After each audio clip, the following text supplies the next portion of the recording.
दोस्तों, ये वो कहानी है जो तुम्हारे नज़रियात बदल सकती है। आई एम श्योर ये 5 मिनट तुम्हारी ज़िंदगी की बेस्ट इन्वेस्टमेंट होगी। सिर्फ 5 मिनट कहानी को गौर से सुने।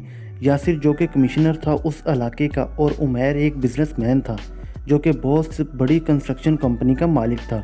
दोनों की एज 50 साल से ज़्यादा थी। दोनों को लाइफ एक्सपीरियंस बहुत ज़्यादा था।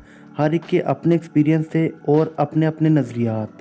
लेकिन एक दिन उनके बीच बहस छिड़ गई। यासिर ने मजाक में कह दिया कि देखो, मैं लो मिडिल क्लास फैमिली से बिलोंग करता था। मेरा बाप एक किसान था और मैं आज एक कमिश्नर की सीट पर बैठा हूँ। हज़ारों लोग मुझसे मिलने आते हैं। मेरे पास पावर है, पुलिस है, सब कुछ है।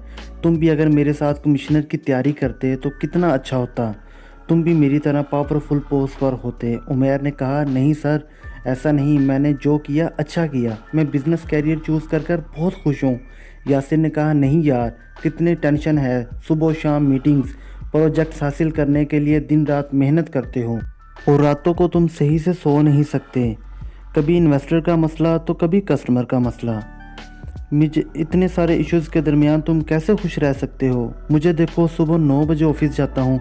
गवर्नमेंट की गाड़ी है, गवर्नमेंट का घर है, गार्ड 24 घंटे पहरा देते हैं और लाखों रुपए की सैलरी है। बिना किसी टेंशन के सारी ज़िंदगी खुशी से गुजर रही है। तुम्हारी लाइफ तो प्रॉब्लम से भरी हुई है। उमैर ने फर्ज से यासिर से कहा, नहीं यार, मैं अपने आप से और अपने कैरियर से, मेरे ख्याल में मेरा कैरियर तुमसे बेहतर है। यासिर हंसने लगा, छोड़ो उमैर, क्या बात करते हो? मुझे गार्ड सुबह शाम सलाम करते हैं। मेरे ऑर्डर सुनकर वो कुछ भी करने को तैयार होते हैं। मेरे पास पावर है, पैसा है, गवर्नमेंट सपोर्ट है और कोई टेंशन नहीं। तुम्हारे कैरियर मेरा कैरियर से कैसे बेहतर हो सकता है? उमैर ने कहा, पहले तो कैरियर इंटरेस्ट की बात होती है और मेरा इंटरेस्ट बचपन से बिज़नेस करने का था, इसलिए मैं बिज़नेस की ठान ली और आज मैं एक कामयाब बिज़नेसमैन हूँ। हाँ, मानता हूँ कि इस कैरियर में बहुत ज़्यादा काम होते हैं, टेंशन होती है।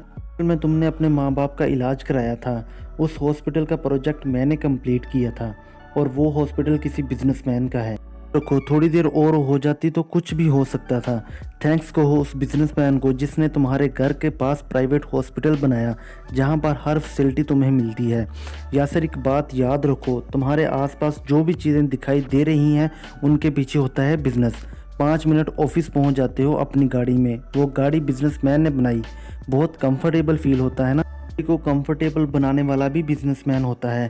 सुकून से एसी में बैठते हो, उस एसी को बनाने वाला भी बिजनेसमैन, और उस एसी को तुम तक पहुंचाने वाला भी बिजनेसमैन। ये छोड़ो, मोर देन 90% टैक्स बिजनेसमैन देते हैं। टैक्सेस की वजह से ही तुम्हें सैलरी मिलते हैं। इन शॉर्ट, तुम्हें सैलरी बिजनेसमैन देते हैं।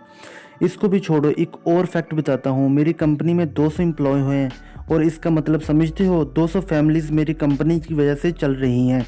वही फैमिलीज़ अपने बच्चों को स्कूल्स में पढ़ाती हैं और उन फीसेस पे करती हैं और उन फीसेस से टीचर्स का घर चलता है। कहने का मकसद, डायरेक्टली और इनडायरेक्टली शायद 500 से ज़्यादा फैमिलियाँ मेरे बिज़नेस से रिलेटेड हैं।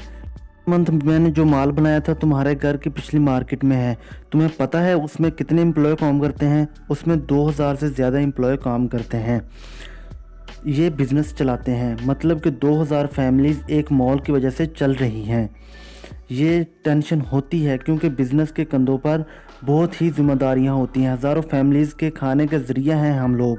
छोटी सी गलती हज़ारों लोगों को अनएम्प्लॉय कर सकती है। इसीलिए टेंशन होती है हमें। मुल्क के एक्सपोर्ट्स बनाने में, उनकी इकोनॉमी को कंधा देने में बिजनेसमैन का हाथ होता है। इसीलिए टेंशन होती है कि हमारी छोटी सी मिस्टेक की वजह से हमारी मुल्क को कितना नुकसान होता है, उनकी इकोनॉमी का कितना नुकसान होता है। बिज़नेस एक ऐसा प्रोफेशन है जहां पर बिजनेसमैन चाहे कितना भी सेल्फिश क्यों ना हो, लेकिन वो अपने कंट्री की इकोनॉमी को थोड़ा बहुत लाजमी कंट्रीब्यूट करता है, डायरेक्टली ना सही तो इनडायरेक्टली।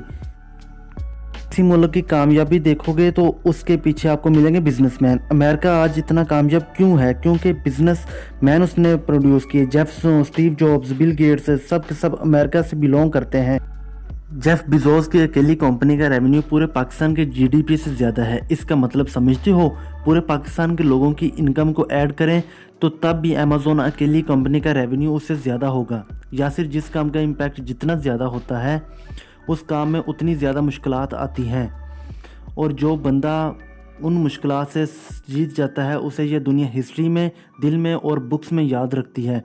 स्टीव जॉब्स की डेथ 2011 में हो गई थी, लेकिन आज भी वो लोगों के दिलों में ज़िंदा है, हिस्ट्री की बुक्स में ज़िंदा है। आज भी मिलियन ऑफ पीपल्स उसकी क्रिएट की हुई कंपनी की वजह से रेवेन्यू कमा रही हैं। मिलियंस ऑफ फैमिलीज़ का घर चलता है। मुझे यकीन है अभी तुम्हें ये चीज़ अच्छी तरह समझ आ गई है। यासर ने पानी का गिलास टेबल पर रखा और बोला कि चलो यार, मुझे काम है, मैं चलता हूँ। लेकिन उसके चेहरे से साफ दिखाई दे रहा था कि वो बिज़नेस और जॉब्स का डिफरेंस सही से समझ